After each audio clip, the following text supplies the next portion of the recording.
Welcome to the Contrary podcast. I am Charlie Sykes, and we are joined by a very special guest, Daniel Drezner, who is the academic dean and distinguished professor of international politics at the Fletcher School of Tufts University, at Tufts University.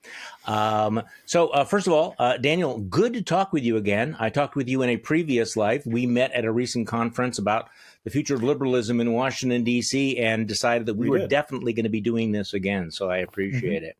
So... okay, just a quick flashback.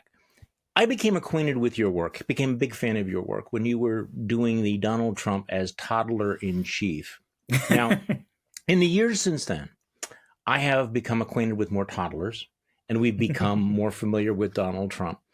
And I wonder whether or not you still think of him as a toddler-in-chief, because most of the toddlers I know are actually pretty decent folk. And Donald Trump seems somewhat more malign. Would you want to update that? I would update it in the sense that I would characterize him as a petulant toddler. You're right that toddlers have positive qualities very often. Mm-hmm. They sort of have a sense of wonder, and can often be very charming. Trump doesn't display those traits nearly as much. So yes, I grant you that. And also, let's be honest, what's becoming increasingly clear this year is that he also has the traits of a very old man that is starting to lose it. So that's another problem. I was asked repeatedly when Trump got elected again, was I going to restart that thread? Yeah. And I decided for both my own sanity and a few other reasons not to do it. First of all, I wasn't going to do it on Twitter if I did. And second, unfortunately, this has been the real problem. I don't doubt that Trump is still acting like a toddler. Like there's still the occasional thing I see that reminds me of the thread.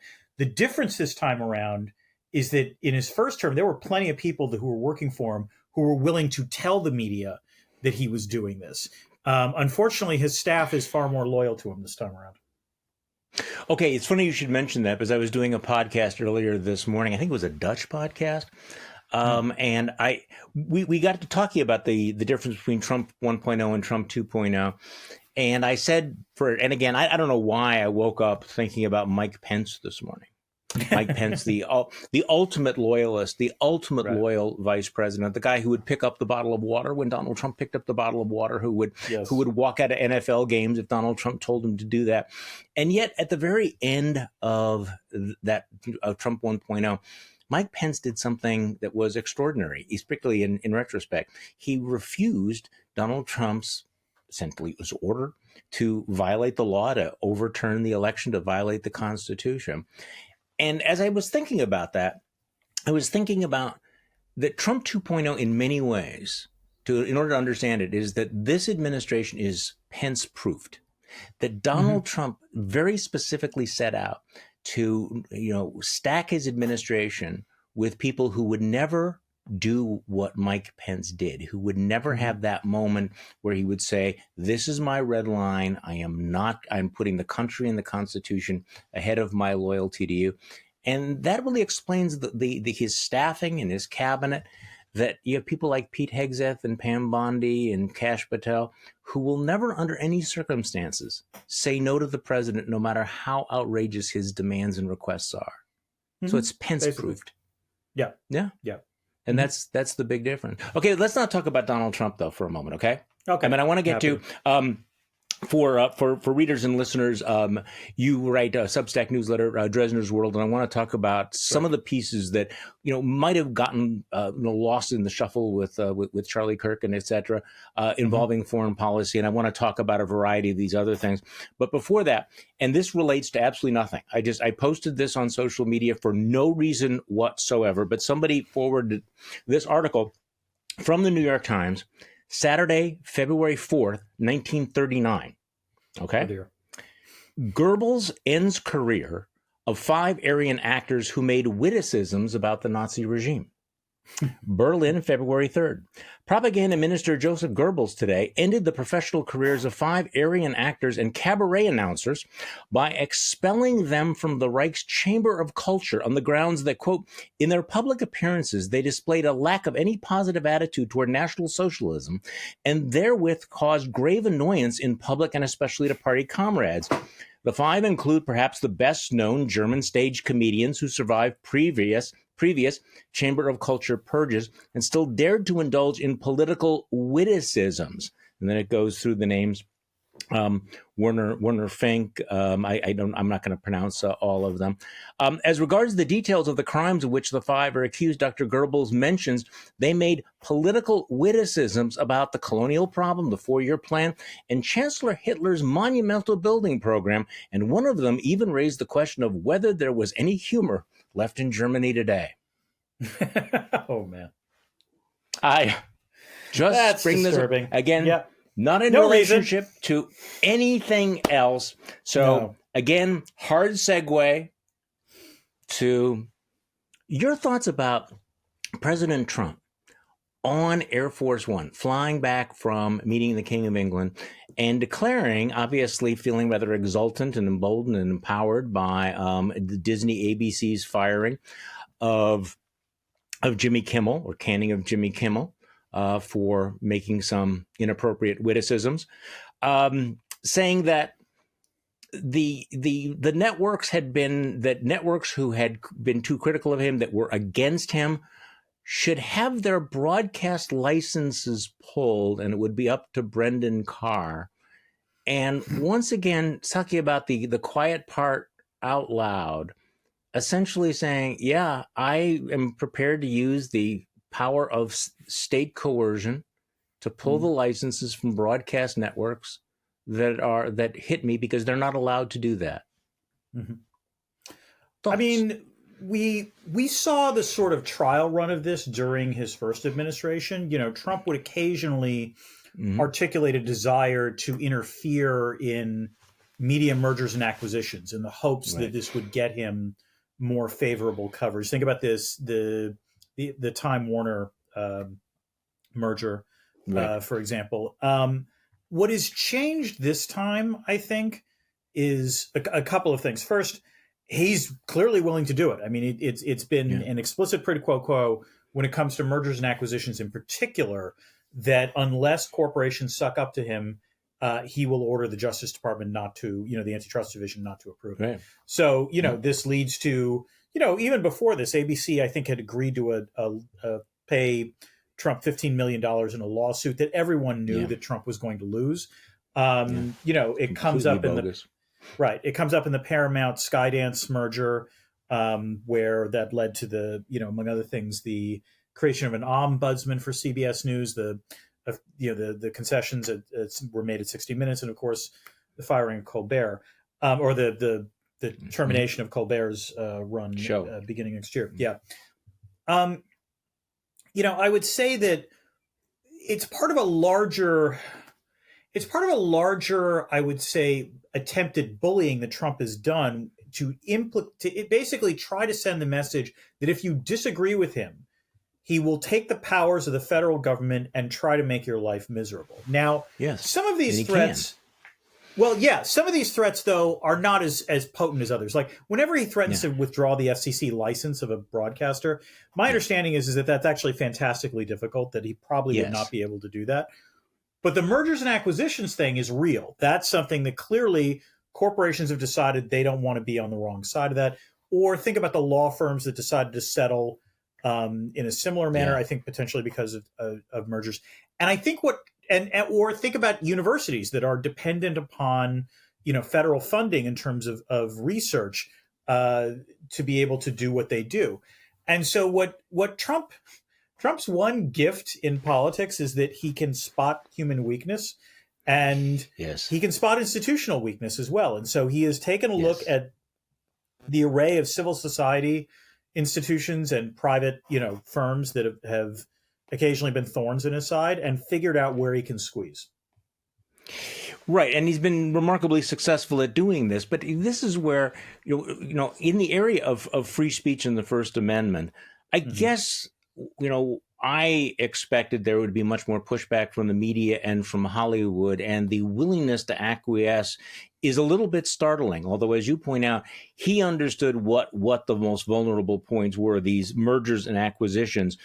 So what's interesting is the Supreme Court has been very, very clear, at least up until now, very, very clear that you cannot use government coercion to force certain kinds of speech or activity. So it was just last year, 9-0 unanimous decision by the Supreme Court in a case involving the NRA of all people. Government officials cannot attempt to coerce private parties in order to punish or suppress views that the government disfavors. Now, clearly that's what's happened with ABC and Disney, but the problem is that if ABC and Disney voluntarily cave in and then they do not sue and they don't go to court, what is the remedy? Right? The parallel, I mean, if they did sue, they would probably win. Yeah. But if they go, no, this was our choice, we wanted to do this anyway. Yeah, the parallel here is like when people talk about how has Trump been able to do so much in his second term in terms of wreaking carnage across the executive branch. Part of the issue is that you need a Congress that actually cares about their powers. You know, a Congress that cares about their separation of powers would take action against the executive branch. But since Congress is controlled by Republicans, and again, in contrast to 2017, when the Republican Party was not fully MAGA, this time around, you know, you've got members of Congress, Republican members of Congress, sort of shrugging their shoulders and saying, "We're not going to do that much." You know, maybe even we might not even agree with what Trump is doing, but we're not going to stop him. And so he's been able to get away with a fair amount because there is no one has standing to stop him, or the ones who do have standing to stop him won't choose not to do it. Yeah, I mean, the good news is that despite all the disappointments, I'm pretty optimistic that the Supreme Court would uphold First Amendment rights. The bad news is it may never get to them, and you're seeing this with the civil lawsuits as well. The kind of a mixed bag. I mean, as you and I are speaking, you have a federal judge in Florida that threw out another one of the bogus lawsuits against the New York Times. But what Donald Trump is doing is he's throwing these libel suits, these defamation suits up against the wall like spaghetti. And the point is not necessarily to win them. It is to instill fear. It's to get reporters and other commentators to begin to second guess themselves, edit themselves, censor themselves. And there's some evidence that that's successful. Yeah. Can we take a small moment, though, to savor the opinion by the Florida judge on the it was that threw out the lawsuit, basically complaining, why is this so damn long? And saying they can refile. And badly written. Right, and badly written. But like what I love is that they can refile, but it has to be less than 40 pages, which any academic in the universe identifies with the knowledge of, oh, thank God he imposed a word count. That is so good. Yeah, I mean, this was 83 pages, and I guess there's 2 counts, and it just I like the way the judge basically said, you understand that a complaint in a court like this is not supposed to be like some guy ranting on a soapbox in the public square, exactly, kind of thing, which was hilarious. But just the other day, I was listening to Anne Applebaum, who has really been a student of authoritarianism, and she made a very, very interesting point. She was pointing out that many of the things that Trump is doing follow the Viktor Orban playbook in Hungary. But then she made the very strong distinction. Orban took 15 years to do many of these things. Orban was very careful not to go too far and too fast to provoke a backlash. So it was kind of the boiling frog thing. Right. The speed with which Trump is going moves him out of the Orban world into, and again, this is going to sound edgy, but into Vladimir Putin. Now, I don't know, when you and I were at that conference in Washington, did you hear Vladimir Kara-Murza, the Russian dissident, speak? No, I know he made quite an impression, but I was unfortunately unable he did, to attend and one of the points that he made, and it's the same point that Kara-Murza, Gary Kasparov, and Anne Applebaum all make the same point, which was the way that Vladimir Putin went about consolidating his power. And the process of destroying democracy, that it was not inevitable, and that he went after the media, he went after the oligarchs. And, one of the interesting stories about Putin is one of the first ways he consolidated his power to destroy democracy was to go after independent media. And one of the first things he did was to go after, I'm not sure what the name of it was, the puppets. But the puppets. It was a satirical puppet show. And he didn't like the puppet that made fun of him. And so once again, I think you see the pattern here. So Trump, if there's something about Trump, it's that he hates being lampooned. I think it's connected to his theory of power, which is part of the reason Trump has been successful by his own standards in this second term is because he continually does things. Everyone expects like a legal pushback or a political pushback, and if they don't encounter any, then Trump just keeps going. He doesn't. He does not recognize constraint. But anything that punctures the sort of myth of Trumpian invulnerability is a threat to his power, because the reason that Trump has succeeded is because in order to oppose him, you actually have to engage in collective political action. And Yes. that's really hard. It's extremely difficult. I think it's also connected to all of this, AI slop that the MAGA folks like, which like posits Trump is like a muscle bound Rambo-esque, Yes. kind of person. And you've seen these, I'm sure you've seen these visuals. That was actually an interesting panel at the Liberalism Conference. Right, exactly. That was an interesting topic at a different panel in that Liberalism Conference. But it was interesting to see the idea that, it's all this junky stuff, but the MAGA folks love it. And I think the idea is they want to get everyone else a nerd to it. Yes, and I think that they do want to do that. All right. So one of the other things that I think has become manifestly obvious about this president is that the administration is doing things that apparently continue to shock people, even though they are things that Donald Trump has been saying he was going to do for years. I mean, there's almost nothing that's happening that he did not say explicitly that he intended to do, including his absolute fetish for extrajudicial killings of drug dealers and things like that. He talked about that endlessly over and over and over again, how much he admired what they were doing in the Philippines, how much he admired what he believed they were doing in China, where they would have summary trials of drug dealers and they would execute them the same day, which is why he said China had no drug problem, et cetera, et cetera, et cetera. And then we have the story of blowing up this boat with 11 people in it. Trump says they are drug dealers that he has renamed as narco terrorists, and he's continuing to blow up these boats. We get a report in the Wall Street Journal on Friday that apparently there are still lawyers. This is actually the surprise to me. There are still lawyers in the Pentagon who are telling the leadership, that's legally questionable. You generally don't have the right to kill people if you have other alternatives. There is due process. You could have interdicted them.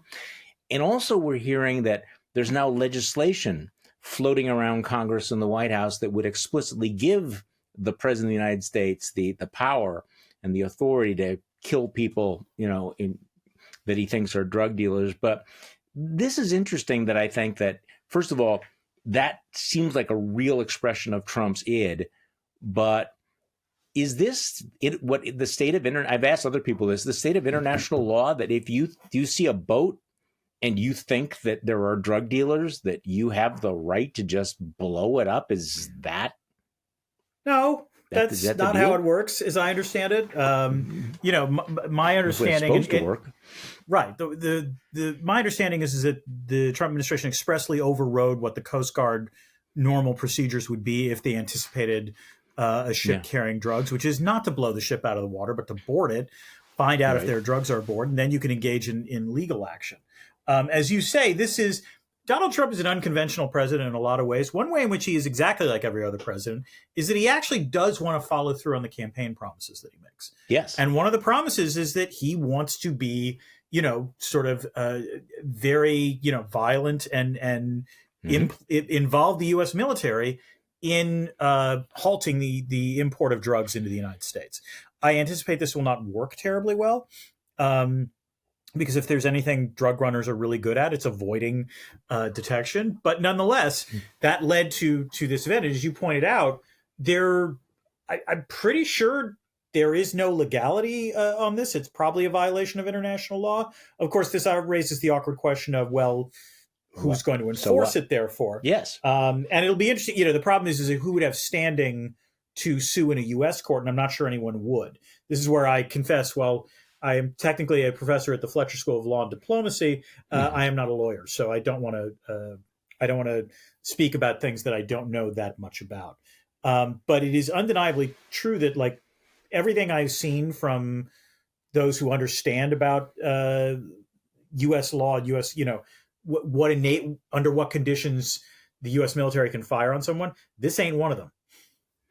Yeah, but I would expect to see more of that. And I guess I'm going into a darker place right now, that if it turns out that these were 11 refugees instead of drug dealers, I don't think that there'd be any consequence. I'm not even sure that there would be blowback. One of the questions that I think people haven't fully gotten their heads around, every once in a while I'm asked, well, like, here's public opinion polls showing this is not very popular, is Donald Trump under pressure. I actually think, I'm just going to throw this out there, that Donald Trump has made a very specific decision. I can imagine him in the Oval Office. They present him with the numbers saying, 60% of Americans disapprove of what you're doing. And he would say, I don't care about that. What does the base think? As long as the base is solid and happy with him, he's okay. He is prepared to govern with policies that are approved by only 38, 39, 40%. And given what they're doing with the hyper gerrymandering of Congress, he doesn't really have to worry about public opinion in a traditional way. So what do you think about that? Well, so this is where I guess I'm, as someone who does not want Trump to succeed on these things, I'm a little more optimistic about this for two reasons. First, while I'm aware of the Texas redistricting and his attempt to push other sort of red states to engage in a similar exercise, the fact is that this is causing California and other blue state jurisdictions to retaliate. So there's a reciprocity angle here, such that I think in the end it winds up being a wash. I'm not sure that Trump locks in as many Republican safe seats as he thinks. And even in the Texas case, my understanding is that it's not obvious that all of these seats are necessarily going to be safe. The second reason I'm optimistic is that, midterm elections are pretty predictable at this point. They tend to, favor the opposition party. And so Democrats should be expected to do pretty well in the midterms. And I think there's two additional reasons for that this time around. The first is, again, what Trump is doing is not, well, actually three. The first is what Trump is doing is not terribly popular, as you say. Like, even if 40% of Americans support it, generally speaking, you want to have the 60%, advantage when you go into the ballot box, and so that's a big thing.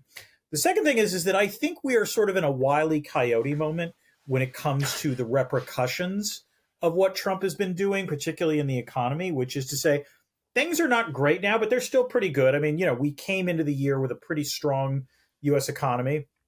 Trump, with the tariffs and with a variety of other things, is trying his darndest to torpedo that.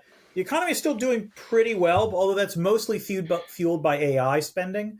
And the interesting question becomes, what happens when, unemployment numbers really go negative, when growth goes negative? And that'll be, and when we're going into an election year, it'll be, I'm pretty confident that the U.S. economy is going to be slowing down, and that's not going to be good for him.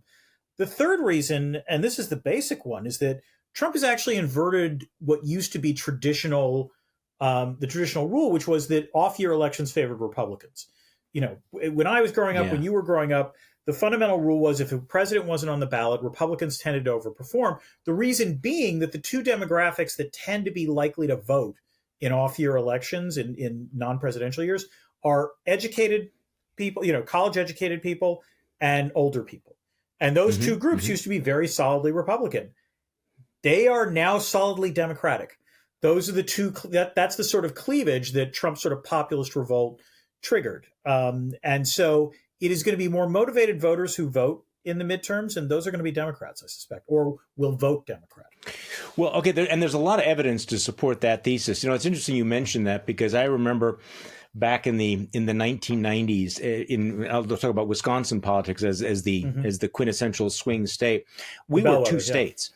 I mean, it was two completely different political states. People ask, how could you have, how could one state have, Tammy Baldwin and Ron Johnson? Well, part of it was that in off-year elections, Republicans always won. And then Democrats would win in the presidential election years. Tommy Thompson was our legendary governor who was elected 4 times as governor, never in a presidential election year. But then again, now that's shifted. So the lowest turnout elections that we have now in Wisconsin are these rather high profile Supreme Court elections. Right. Used to be, right.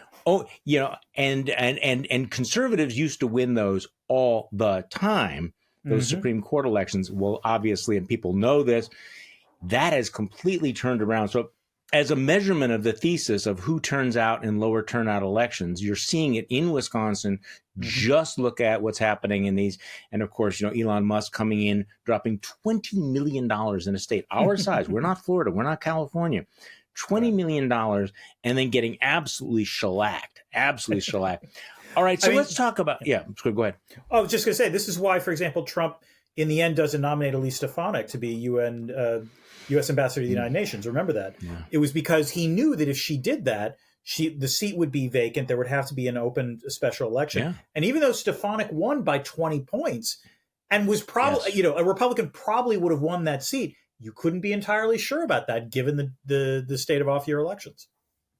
No, and I think we're going to get a pretty good indication of the country's mood in the November elections in New Jersey and in Virginia, as we often do. I'm sorry, what did I say? I was repeating you. Yeah, New Jersey and Virginia. Yeah, and I think both of those are going to be very, very interesting. Okay, so let's talk about your piece that you wrote about the foreign policy like blunders or things that have gone under the radar screen, because what was your headline? The foreign policy hits just keep on coming.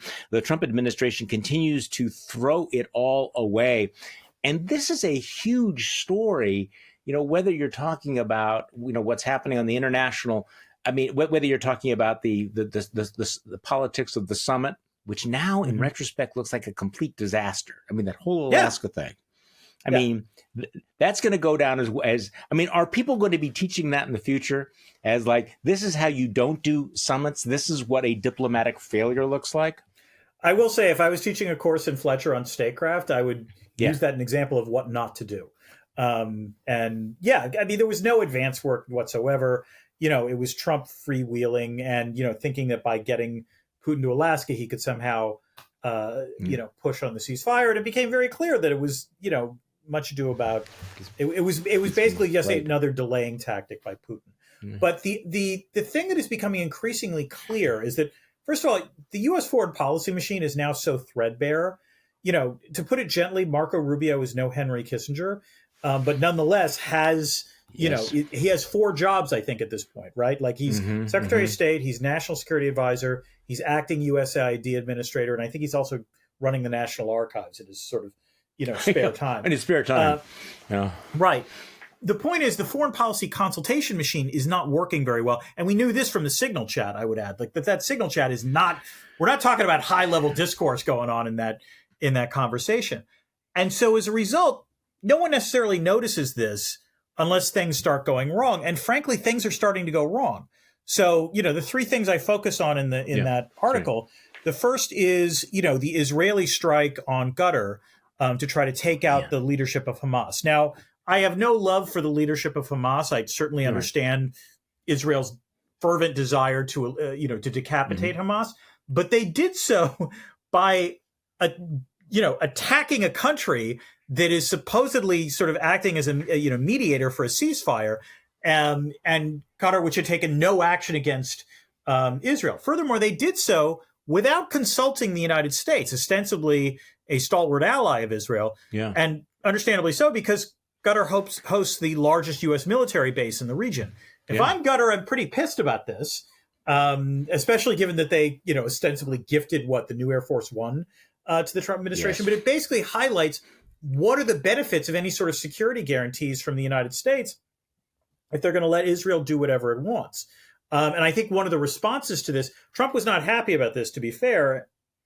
And it sounds like they're going to sort of sign an enhanced defense and cooperation agreement with Qatar.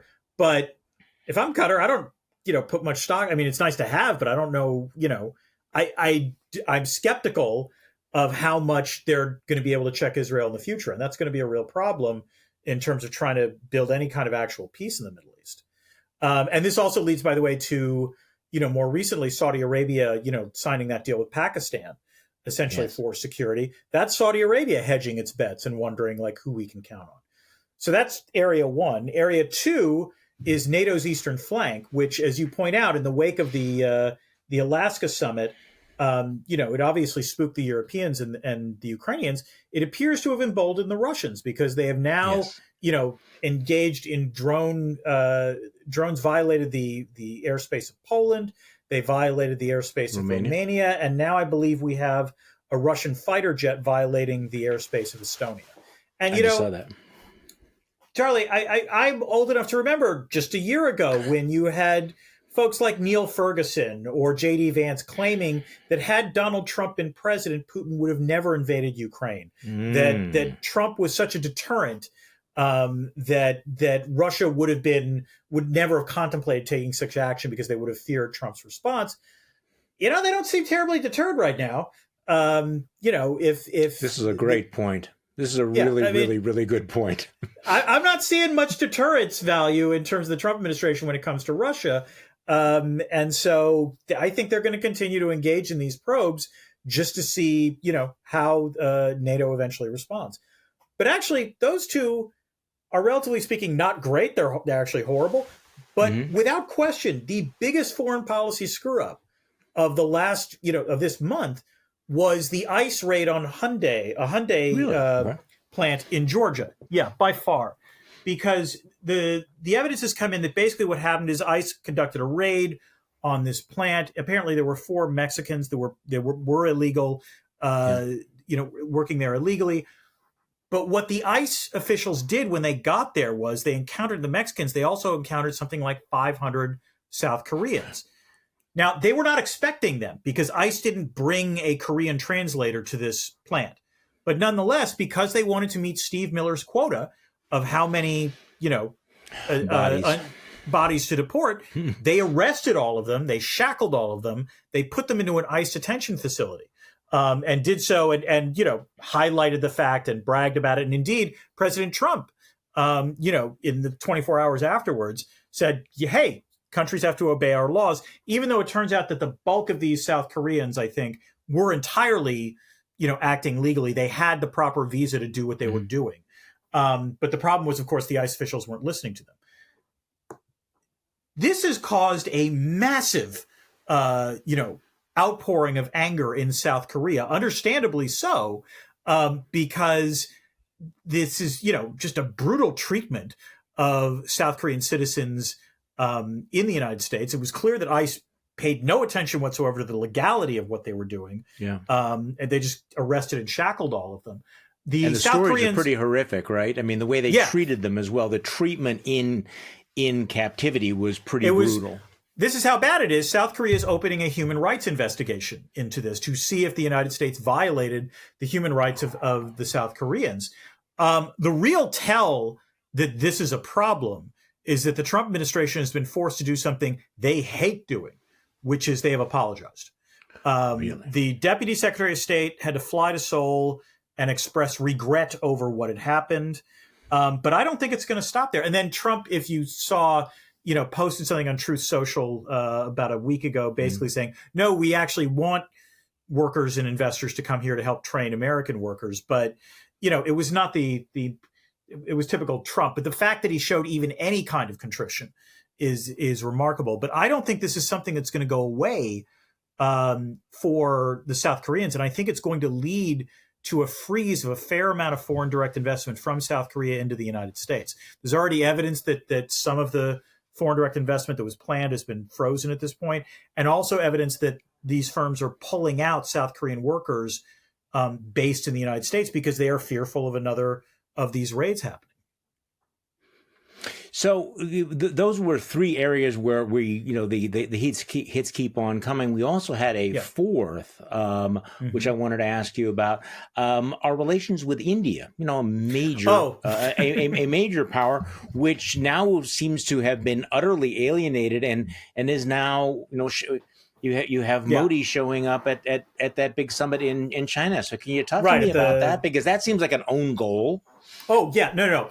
At the Shanghai Cooperation Organization. When I said the hits keep on coming, this was a follow-up to the India story. Okay, which I described as the Trump administration's biggest foreign policy foul-up. So I agree with this. Yeah, I mean, the evidence is increasingly clear that the Trump administration has decided that they are hostile to India primarily for personal reasons, what it sounds like.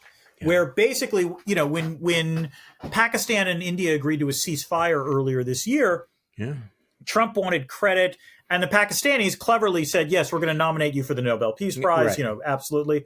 And Modi was not having any of this. That was not what actually happened, and he refused to acknowledge it. And apparently they had a phone conversation where people got pretty snitty on it. So as a result, Trump has, taken actions or approved actions that are incredibly unfriendly to India.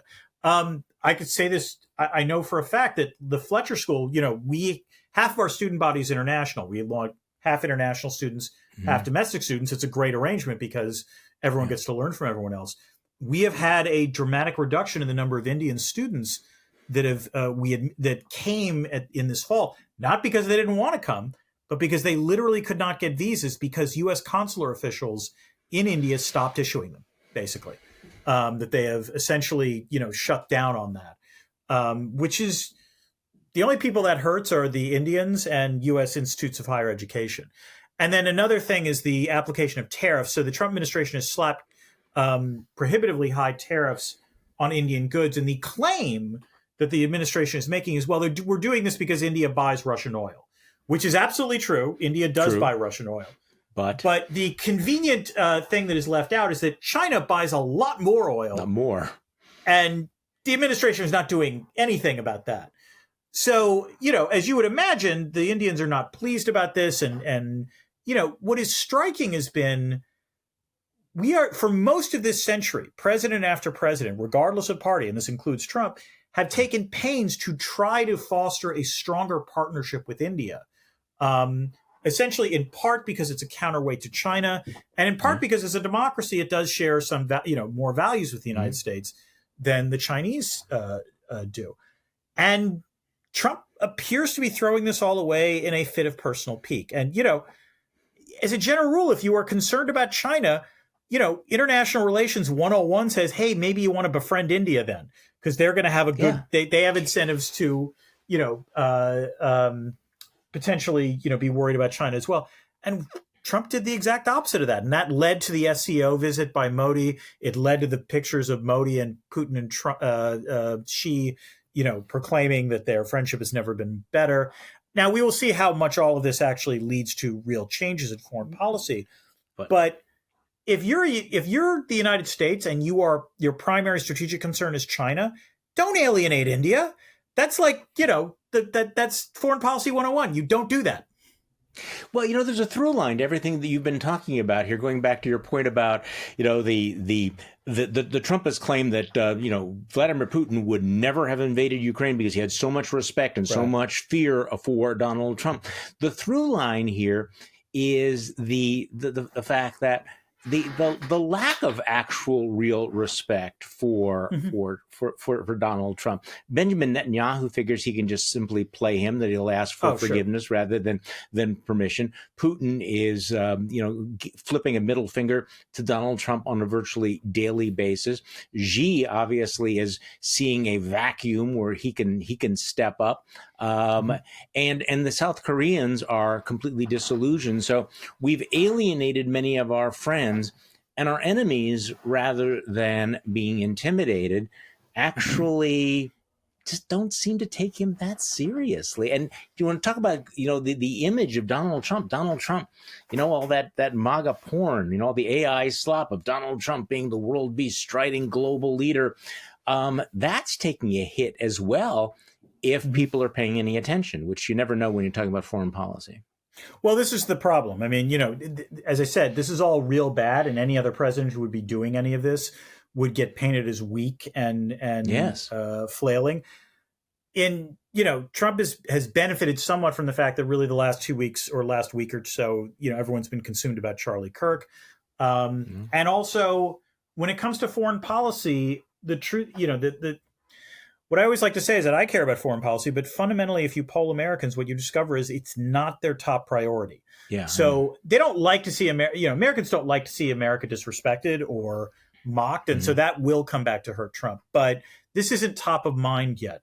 It might become top of mind as the economy goes down, because again, it's further sign of potentially America decline.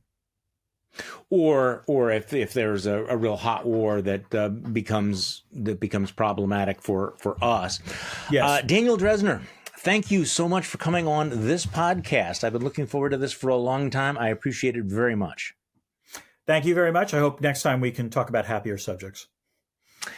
Yeah, that could possibly happen. And thank you all for listening to this episode of To the Contrary podcast. I'm Charlie Sykes. You know why we do this, why we have these conversations, why it sometimes is dark, because it is so important to continually remind ourselves that we are not the crazy ones. Thank you.